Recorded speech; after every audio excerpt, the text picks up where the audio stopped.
ქართულ შოუ-ბიზნესში ბოლო დროს თოთო ბავშვის ტირილი უფრო ხშირად ისმის ვიდრე სიმღერა. 2014 წელმა ბედნიერი სიახლეები არაერთ ცნობილ ოჯახში მოიტანა. ცოტა ხნის წინ მესამე ბიჭის დედა ანუკი არეშიძე გახდა. პირველი შვილი ეყოლა გეგა ფალავანდიშვილს. რამაზ ნოზაძის მეუღლე ხატია სიჭინავა კი უკვე მესამე ბავშვზე აფეხმძიმეთ. ამჯერად კიდევ ერთხელ გაბედნიერებას ცისანა სეფიაშვილს ულოცავენ. მომღერალი მრავალშვილიანთა სიებში ჩაეწერა. ცისანას მეოთხე პატარა შეეძინა.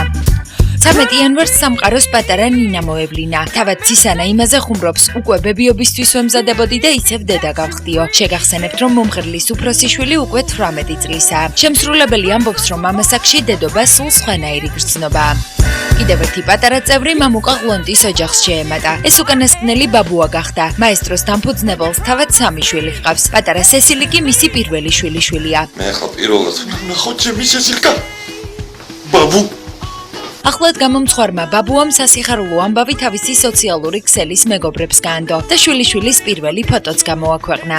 სესილი ავალიანი სამყაროს რამოდენიმე დღის წინ მოევლინა და ცნობილმა ბაბუამ უკვე მისი Facebook-ის გვერდიც კი გააკეთა. მამუკა ღლონტი შვილიშვილს მოფერებით სვანკას ეძახის. ცოტა ხნის წინ მესამე შვილის დედად გამხდარმა ანუკი არეშიძემ კი პატარას ახალი ფოტოები გამოაქვეყნა. შეგახსენებთ, რომ ვაჩე კალაძის დაბადების შესახებ საზოგადოებამ ენერგეტიკის მინისტრის Facebook-ის ოფიციალური გვერდის მეშვეობით შეიტყო და ვაჩეს ოჯახთან ერთად გადაღებული ფოტოებიც იხილა. ამჯერად ანუკიმ სოციალურ ქსელში პატარას ახალი ფოტო დადო.